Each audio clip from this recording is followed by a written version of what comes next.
Good morning. Welcome to the worship service of the First Unitarian Church of Hobart. My name is Barb Weigel, and I participate in the life of the church by serving on the Board of Trustees, among a few other things.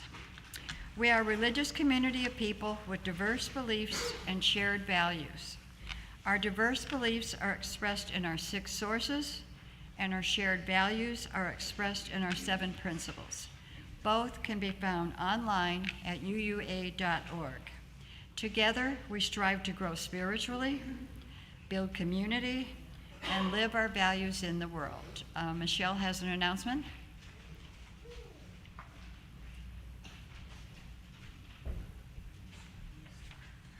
Hello, just a couple of announcements.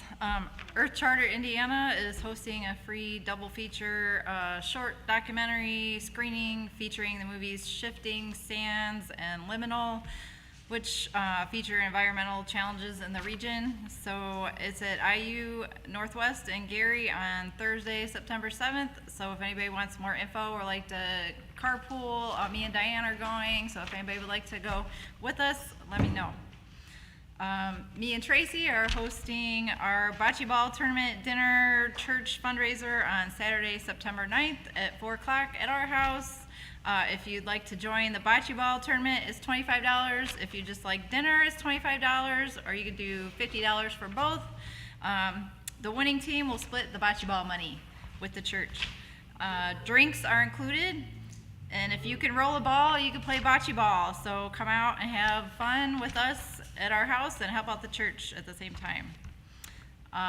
Marianne, Roz, and I are working on a Harry Potter escape room fundraiser for October 7th to be held in the nursery. So if you'd like to help out with that, let us know. Thanks. Sounds like fun. Thanks, Michelle. When Pastor Tom is not in the pulpit, we invite a guest or a member of our congregation to speak. Today, we are lucky to have our own congregant, Craig Weigel. We are currently streaming our services online. The joys and portions of the service, however, is private, and we will take a break at that time. Other than that, the service will be recorded and will be available for future viewing on Facebook, YouTube, and the church website. Now please let your Facebook and Twitter friends know that you are attending worship with hashtag First Unitarian Hobart. And please silence your devices, take a deep breath, and another, and join us in the spirit of reverence.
Please join me in lighting the chalice.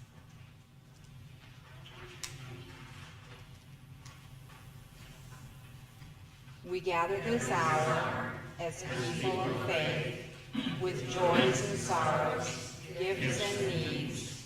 We light this beacon of hope, sign of our quest for truth and meaning in celebration of the life we share together.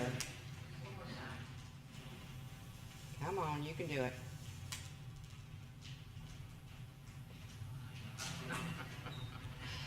We need some repair work. It lights.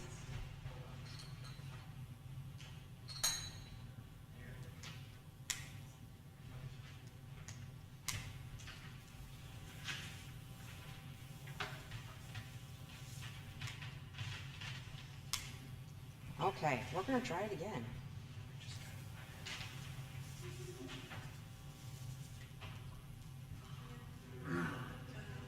Everyone sing hallelujah.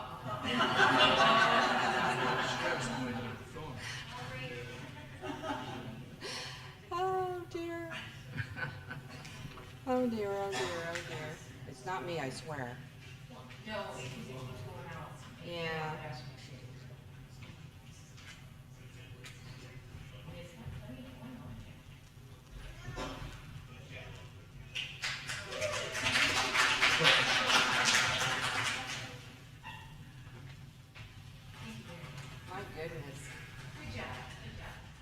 Our opening words come from Reverend Burton D. Carley. We gather on this Sabbath morn to worship in spirit and truth, to raise a joyful noise to the eternal mystery, to reconfirm our covenant to seek wisdom and love, to strengthen our commitment to the common good. We come from many paths to explore that which is hidden, to consider the ways of our hearts, to confess how we have stumbled, to heal what is broken. We assemble in the effort to quicken our compassion and mercy, to deepen our understanding, to renew our courage, to remember who we are. Thus do we celebrate the grace and gift of life and practice our faith to the greater glory of the Spirit. And now please rise and bow your spirit for opening hymn number 1818, Wondrous Love in Your Great and Full.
Please remain standing and join me in our affirmation of faith. The words are printed on the laminated handouts, in the pews, and in your order of service. Love is the doctrine of this church. The quest for truth is a sacrament. Service is its prayer. And this is our covenant, to dwell together in peace, to seek the truth in love, and to help one another. Now is the time to greet our neighbors. We are striving to create a worship space which is both spiritual and safe. However, we recognize that not everyone can attend in person. We extend a special welcome to anyone who's joining us virtually today. Thank to our tech team, yay, for making the live streaming and recording possible. For those present in the sanctuary, please take a moment to greet your neighbor by waving your hands and letting the warmth of your smile fill the space between you.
This congregation expresses our deepest sorrows and greatest joys in community.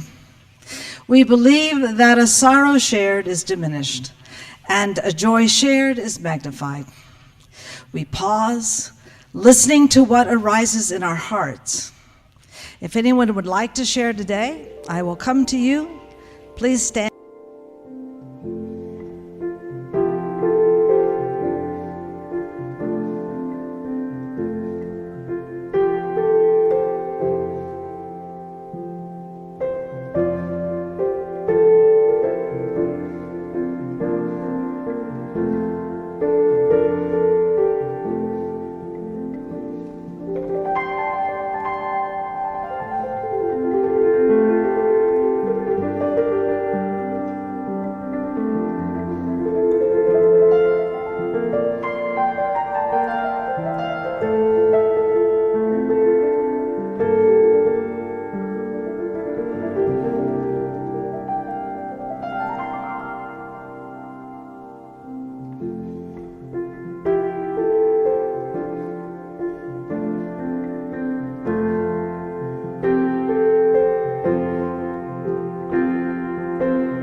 Love Grows Everywhere by Barry Timms and Tisha Lee.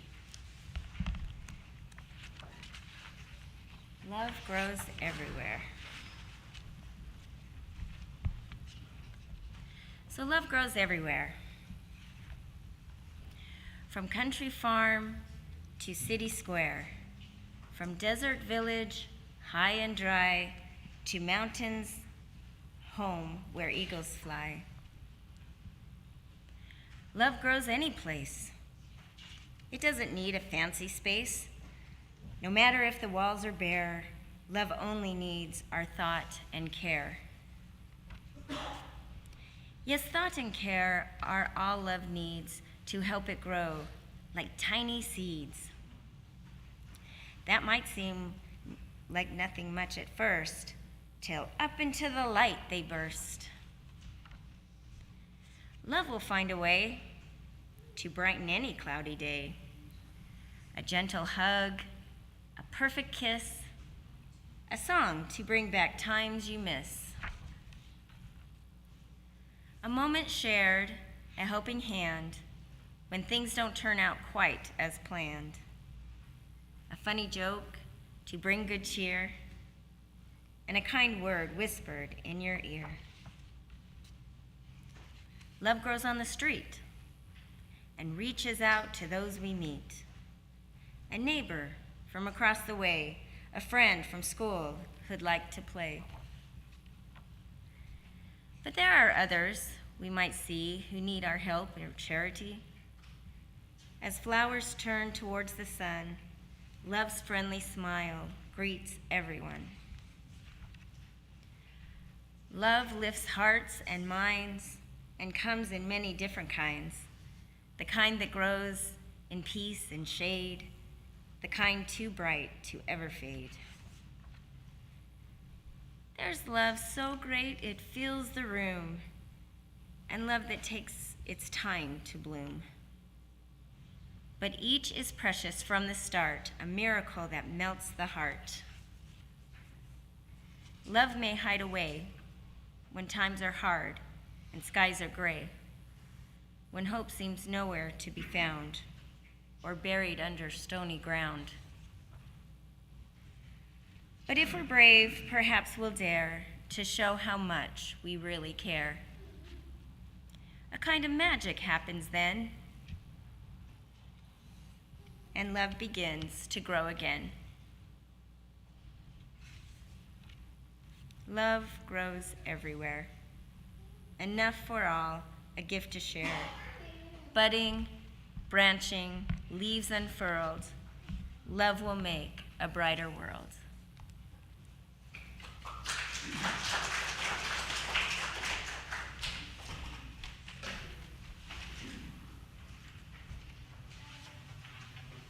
Please rise in body and spirit for the middle hymn, number 1007 in your Teal hymnal.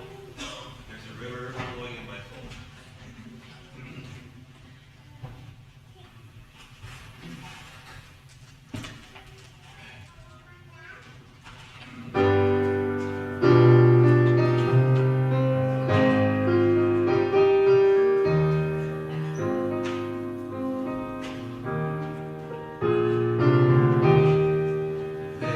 Soul.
This just in.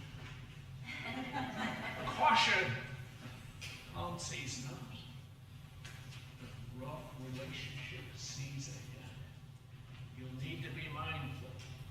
So maybe we should take a vote before we go further. If we are too cautious, you can vote to stay at home under the table in your kitchen. Or you can practice being mindful and seek the possible reward of love. So, number one is the kitchen. Number two is the possible reward of love. How many for one?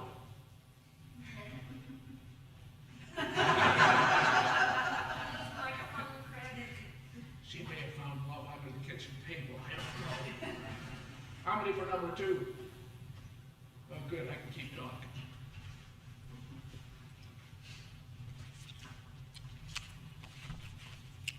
So indeed, we're talking about being mindful. And there are risks involved in staying in love. But today we're going to work on and pay attention to the wonder of the love, but the things that we might need to do to keep it going and alive. So I thought I would start with a little story about myself, how I fell in love with this church and in love with you guys. I want you to know that finding this church community wasn't an accident. It took me a while to do. It was a thoughtful process. I was aware that I was in need of a spiritual community that would be open, accepting of my beliefs and me. And I'd been very active in a Presbyterian church. In fact, I led a very successful adolescent Sunday school program for many years. But after some church conflicts regarding gay and lesbian issues, the church lost its nerve, very fearful of doing anything that might bring conflict.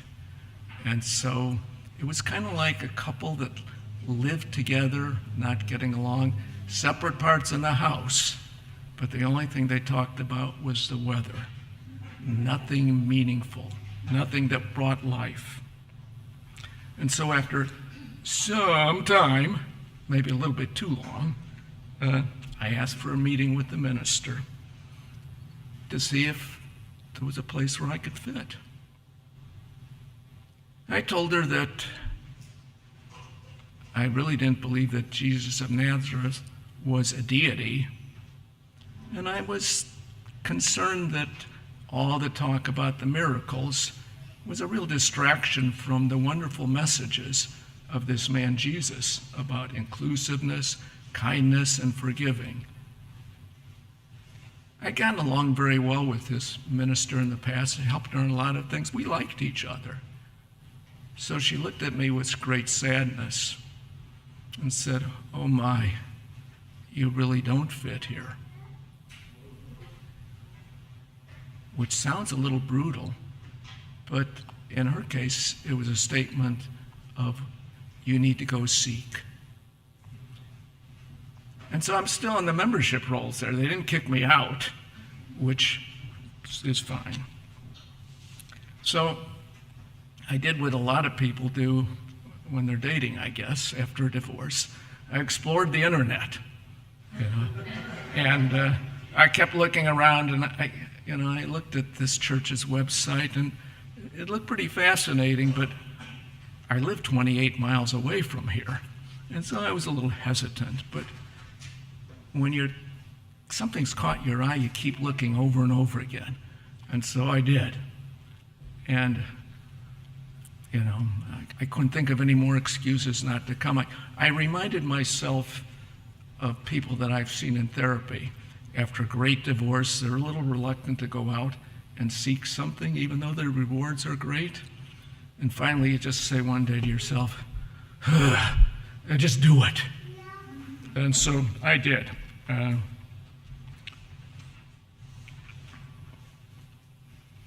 So I remember that day that I came here. I parked in back there. I wasn't sure which door to come in, the front or the back. Everybody else was coming in the back, and it just looked like a back door. So this was not the best start in the world. But I did come in the front door and was immediately handed a program, and I sought a seat in the back of the church in case I needed a quick escape. And, wanted to be a little anonymous too, but also a way of observing everything. I liked the small feel of the church when I came in right away. I like that. As the service continued and all the statements about who we were and what we believed, I found the tension leaving my body. In the past, I had listened to, in my opinion, what was old, archaic theology spoken over and over again, and my body had sometimes tensed. When are they going to get through with this? But everything fit. And I'm going, well, this might be a place I might fit. It's pretty affirming when you hear stuff and you go, I think that way too. That's pretty nice. Well, as I drove home that day, I thought to myself, this seems a little bit too good to be true. And so I told my wife, I'm going to go back next week. There's this thing called Spirit Group. It sounds like a good place to talk with people and meet them and see if I fit. And so I followed through with that and was immediately impressed as the group went around and each person had a chance to speak. They didn't have to say much if they didn't, but a chance to talk about the week they had. And then I was impressed. We didn't have a written script. What are we going to talk about? Wow. And there was great conversation. Everybody listened. Nobody interrupted or talked over somebody. This was a good thing. So I went that day, followed up with our service like we're having now. There was no minister, and I thought, uh-oh.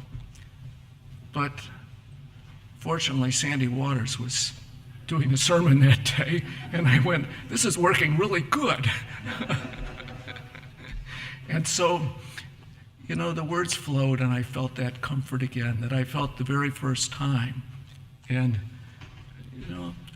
I went to the coffee hour afterwards, and people talked with me, and I got to know a few folks, and they seemed to be somewhat capable of listening to me.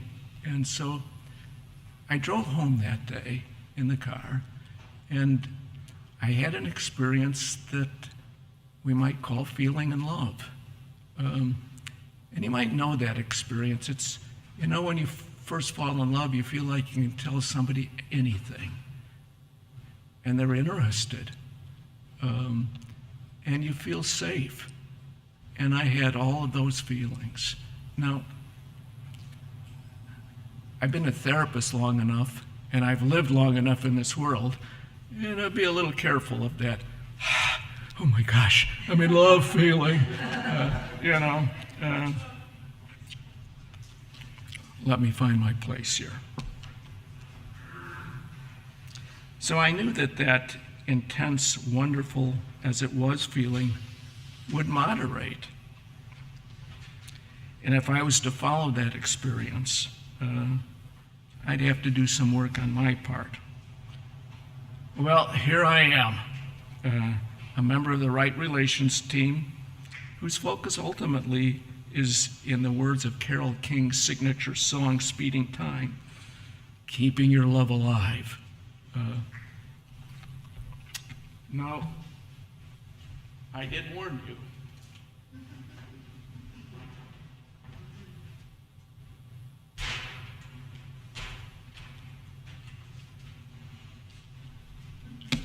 Yes, proceed with caution.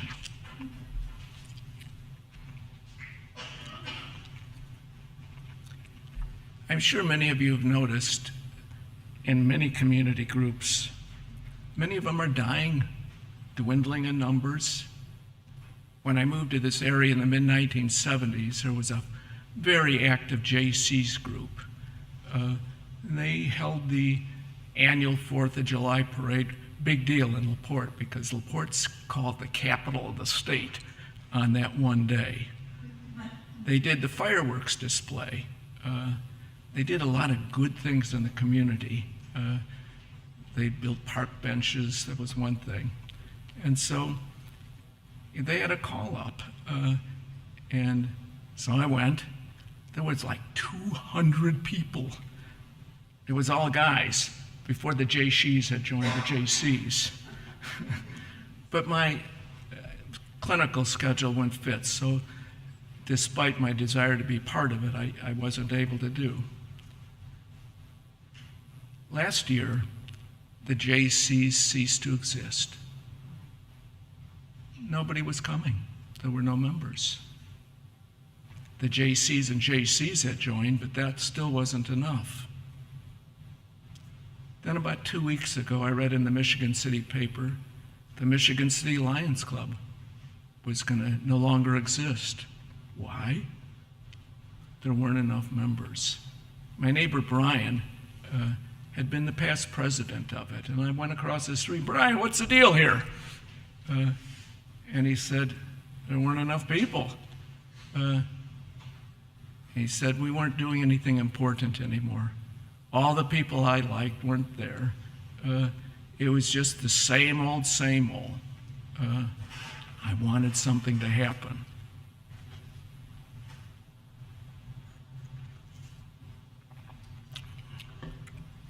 So for us Unitarians who are also about civic good, we need to go, okay, there might be danger in the water, but if you don't embrace it, it could be a little scary.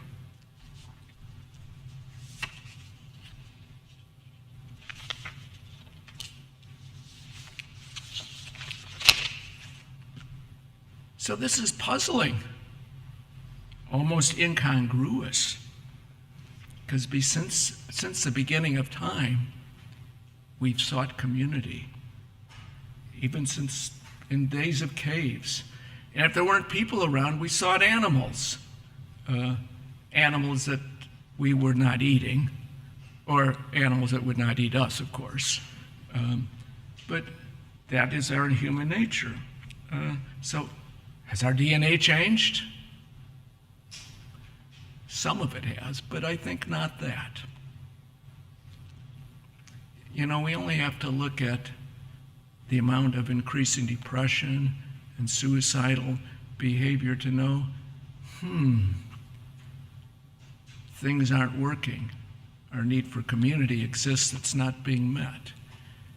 And though we have groups that do wonderful things and help a lot with suicide prevention, the real issue is the fact that we need something rich and alive.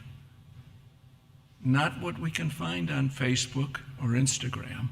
That's nice stuff. But we need something that has richness and texture.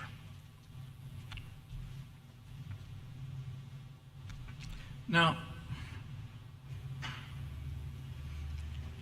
feeling in love is a wonderful experience, and though I indicate that initial surge dwindles, I don't ever want to forget it. I still want to remember those first days that I came in here and went, this is a place for me. But after that dopamine high disappears, I want to think about the work ahead of me. So I'm going to show you some pictures about another love experience in my life. And I'm going to ask Tech to show the first picture. Yes, that is me. I had brown hair and lots of it then. I was a 24-year-old young father. Look at the expression on that young guy's face, totally smitten in love with little Matthew, a newborn. He was perfect. I even thought he might be just like me. Oh my goodness sakes, that's a scary thought right there. But That's wonderful. And so let's go to the second screen. Yes, there he is at 11 months of age. I still have that illusion. He's perfect. He's just like me. He'll do whatever I want. Oh my gosh. He's coming on an ear of sweet corn there. And by the way, if you don't know this, coming on sweet corn is really good for teething. You occasionally get a little corn down your gullet, but Matthew still loves sweet corn. Garwood Orchard, which is near me, is the #1 in the state. And so I'll be bringing him 24 ears of sweet corn. Actually, I already have. Okay. Here's the dangerous part, folks. Hold on to your seats. I'm going to show you the third picture. Uh-oh. There's Matthew, age 19. If you see a pensive, moody, and distant face, you'd be accurate. The rough seas that I warned you about are soon to be upon me. And if I'm going to keep that love alive, I better be mindful, because it's going to be a challenge. In this picture, you just come back from basic training in the Coast Guard. That's why the short hair. And I must tell you, it felt like a relief, actually, when he was gone for those 12 weeks. But he's my son. And we know to keep those relationships alive, even as difficult as they are. And so as I thought about, okay, I really want him to come back home. I want to continue this loving, honest relationship. And I need to recognize, if you look at that picture, he's a self. He's fully differentiated. Something I hadn't come into terms with, a self different than me. Well, that's true of every one of us in this room. Every one of us, every one of you is unique. You have a different life experience, a different history. And we have to get used to that. And recognizing the differences as we get to know people past that first in love experience isn't always that easy. Now, I'm going to show you a clip in a moment, I think, from one of my favorite movies, Ferris Bueller's Day Off. And there are a few less civilized words in this than you might appreciate, but you have to realize that druggy Charlie Sheen was trying to get the attention of Gene Ferris, who would never talk to him otherwise. So get past that and enjoy where this is going. Maestro.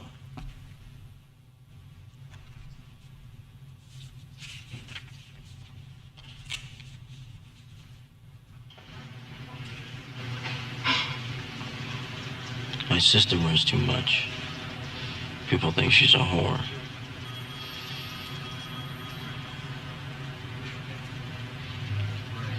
You don't want to talk about your problem? With you, are you serious? I'm serious. Blow yourself.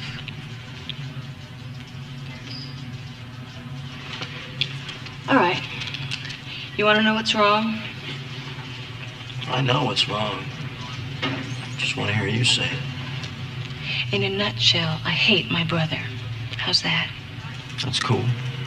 Did you blow him away or something? No, not yet.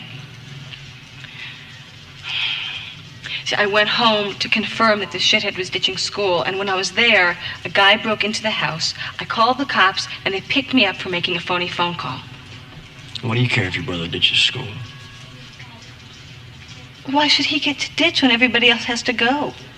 You could ditch. Yeah, I'd get caught. Nice. So you're pissed off because he ditches and doesn't get caught, is that it? Basically. Basically. And your problem is you. Excuse me? Excuse you. You ought to spend a little more time dealing with yourself, a little less time worrying about what your brother does. That's just an opinion. What are you, a psychiatrist? No. Why don't you keep your opinions to yourself?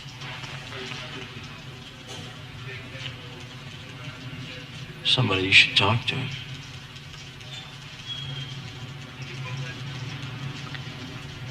If you say Ferris Bueller, you lose a testicle. Oh, you know him.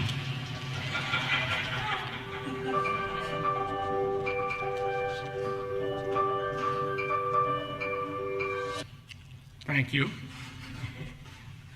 Well, how often it is that we've said, they annoy me. You annoy me. You're driving me crazy. They're driving me crazy. I must admit, in regard to my son Matthew, I think well, if I didn't say it, I certainly thought it. And it might have been confirmed by the people around me. You know, our first human reaction is either to attack or to be distant when we have that feeling. And we could be distant. We could have kind of a pablum type of relationship, you know, the kind where there's no conflict. We just talk about the weather, nothing important. But we're better served if we say to ourselves, I'm feeling slightly crazy. Because that's really true. You're the person in front of me, but I'm the one that's feeling crazy. You're the person in front of me, but I'm the one that's feeling annoyed.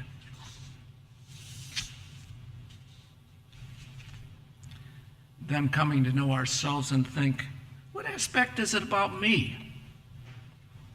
They're simply that person. What is it about me?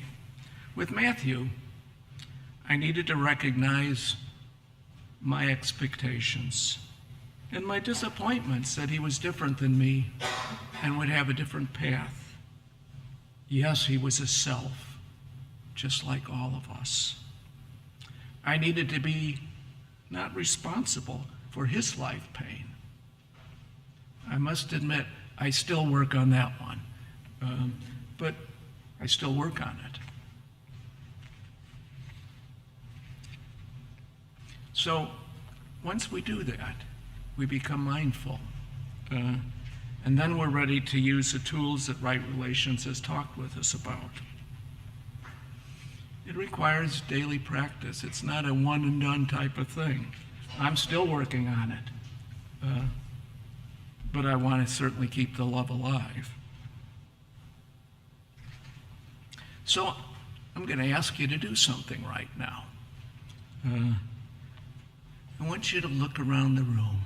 Look at everybody that's here, the people of your love community.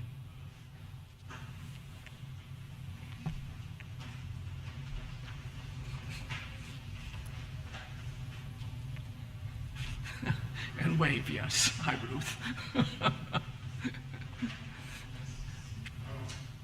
So when I first came to this church, sitting in that back seat back there, ready to make my escape, John and Ruth corralled me before I left. John gave me a good arm shake, looked me in the eye. Ruth did what Ruth does so well. She gave me a hug. She's really intuitive that way, by the way. She knows who will accept a hug and who needs one at the same time. So, still thank you. That's why I'm still here. So, when I asked you to look around, it was for the purpose of recognizing tension in our body. And if you're willing to do so, I'm going to ask you to close your eyes for a moment. Take a deep breath and to see all the people you looked at. Think about the people that aren't here. think about all the people in your life.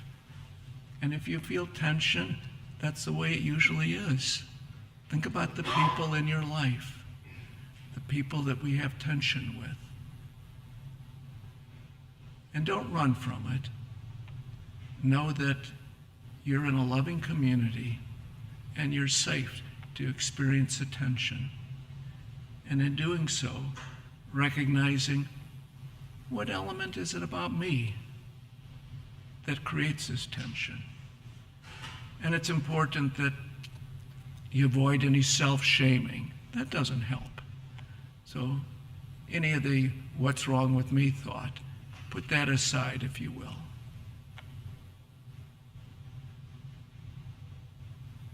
And just breathe deeply and know that you're in a loving community. And stick with it. Take a deep breath and return. We do know that there are many people that we need to give some blame and to recognize are toxic, not good people. But we need to feel safe and recognize our part in these issues. So, in closing, I'm going to recall the poetry of Carole King in a song that I really like, In Speeding Time. And she says it's easy to be distracted, but if we find the courage to be mindful, well, she doesn't say mindful, I do, you will find relief, and you can keep your love alive.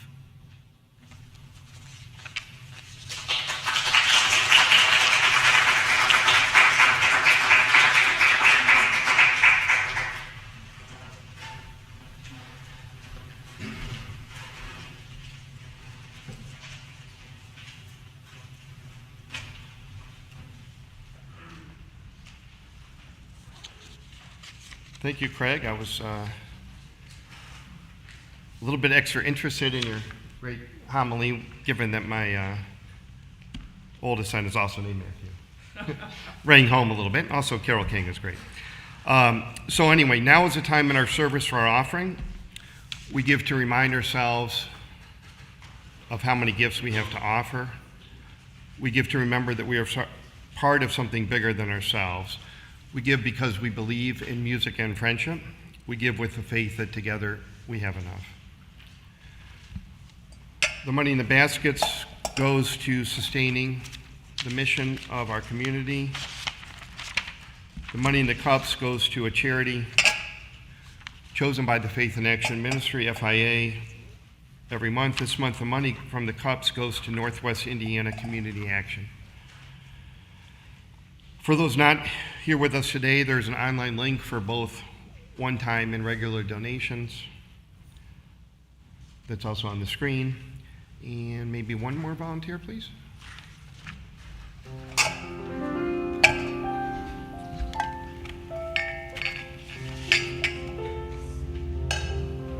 This is the last week for Northwest Indiana Community Action Collection.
For your prayers, your presence, your service, and your gifts, we're truly grateful. Now please rise if you're willing and able to join us in singing of the closing hymn, number 131, Love Will Guide Us, in the gray hymnal.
Our closing words come from Reverend Carol Thomas Sissel. Let peace reside in your heart. Let grace be spread in the world by your caring touch. Let love spill from your mouth wherever you speak. Move from this space carrying the blessing and responsibilities of living in community with you. And remember, you are never, ever on this journey alone. Amen. Ashanti. Blessed be.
extinguishing the flame.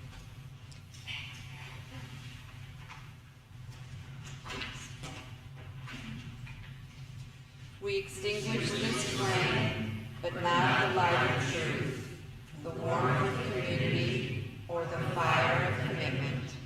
These we carry in our hearts until we are together again. Oh, there are tables set up outside where we can enjoy this